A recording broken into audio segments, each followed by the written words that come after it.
this is PsychoPolitics with NWB, Paul McConnell, and today I want to talk to you about why we should all be a little bit more suspicious of our own political beliefs, right? So I'm going to start off by talking about a study way back in the 30s in psychology called, by a guy called Sharif, right? What he did was he experimented with the autokinetic effect, which is when you shine light in a dark room, people look at it and they think that it's moving, right? It's an optical illusion. And when you put one person together and you ask them, well, how far did it move? They say somewhere between 20 and 80 centimeters, right? It's wild fluctuation.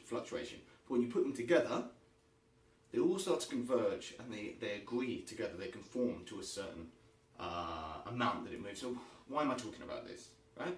So they conform to a group perspective. But what's most interesting is that after some time, maybe they put these people in another group and then they start debating, and these people hold on to their original group's idea of how far it moved. And let's remember, this is completely arbitrary, and yet they hold on to it like it's a cherished belief. Like, no, it's this amount that it moved.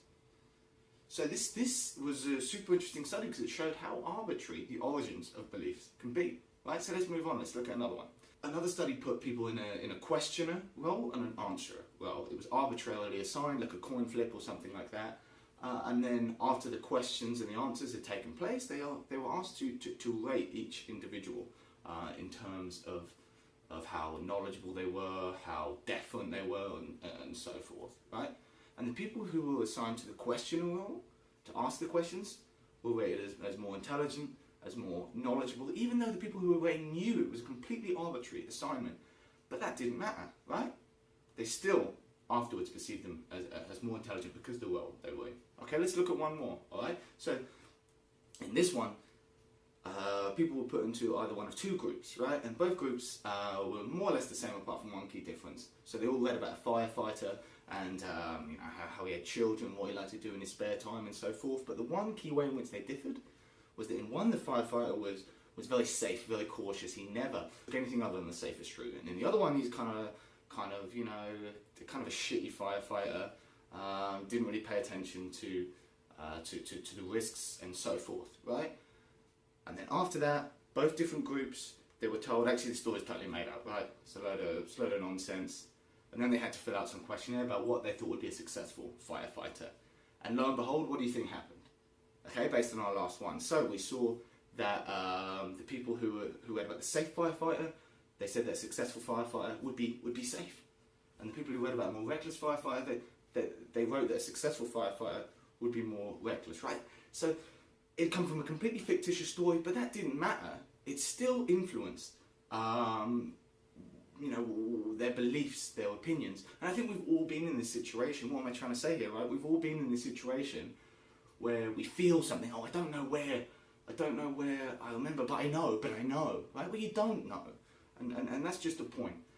All these studies show, and it's quite established in psychology, that the origins of our beliefs can be completely arbitrary, even genetic, but that's an area for another day. So the point is that we should be suspicious of beliefs because their origins are so completely arbitrary, right? They can be completely arbitrary. We don't know a lot of the time where they came from.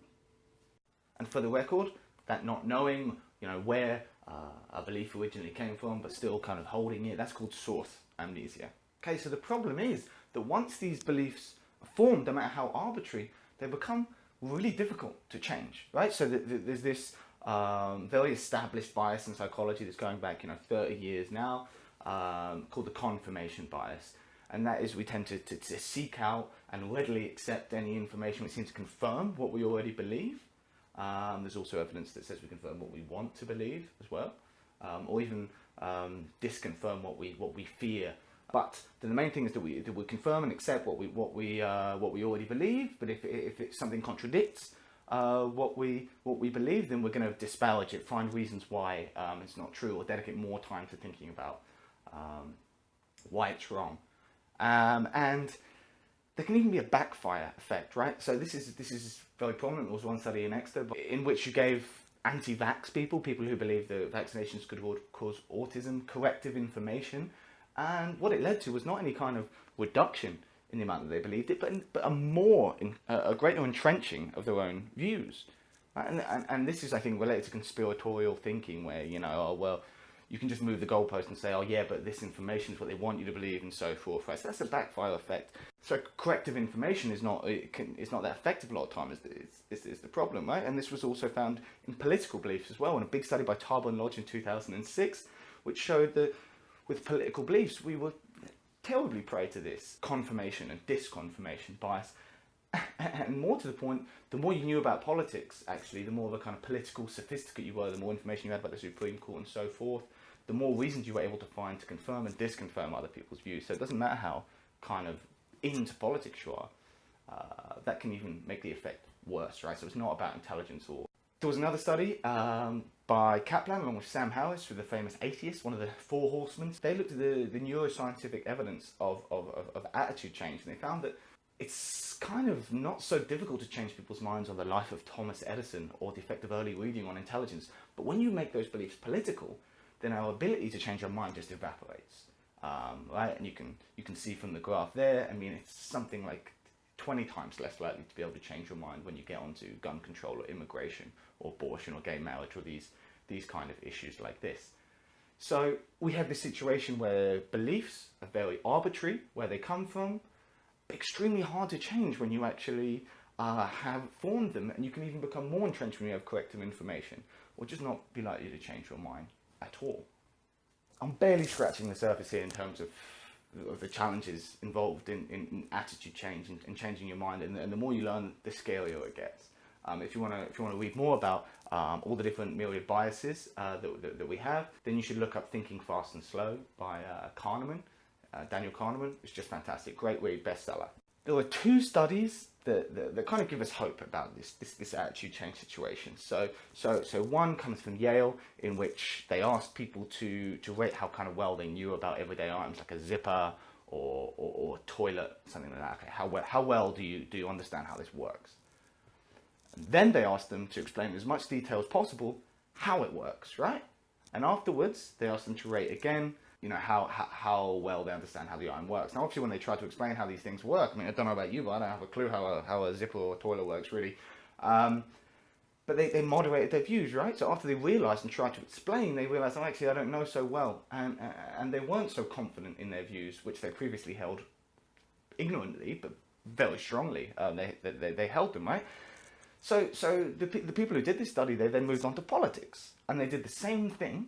They asked people's opinions on a public policy, such as performance-based pay for teachers, or paying into your own healthcare. They, after asking them to rate how strong their opinions were on it, how much they understood it, then they asked them to explain the implications of what would happen when you implemented this policy. Measure their views again in terms of how strongly they felt it, and again it moderated down, right? They explained that this study was like a candle in a dark world in terms of giving us hope for attitude change when it comes to politics. And I mean, hey, they toned them down. Probably they didn't give up their views altogether. And that's kind of the situation. So knowing all this stuff doesn't transform you. Even the greatest experts in decision making theory with a vast knowledge of all of these biases, they don't become great decision makers, right? We'll all still prey to these, but we can mitigate them. And I think why I wanted to talk about this is because this is kind of our philosophy here at NWB. I think they had a political awakening at some point where I realised, hey, 50% of the population who are on the right can't just be all a bunch of evil idiots. And I wanted to understand, you know, why I believe what I believe, why they believe what they believe. We're all just kind of confirming our own views. So to overcome this, what we learn is that the more that you learn about a specific issue and get to grips with it, the more you realise you don't know, and your initial intuitions are wrong, and you start to be able to kind of knock them down a little bit and rebuild your political views in a more evidence-based manner. And that's what we try and bring to you at NWB. And if you take anything away from this video, I hope that it's to be a little more suspicious of your own political beliefs, and a little more forgiving, maybe towards other people's, because you're both probably pretty ignorant, and that's myself included when it comes to most issues. So thank you for listening. Like the video, subscribe to our YouTube channel. So thank you very much.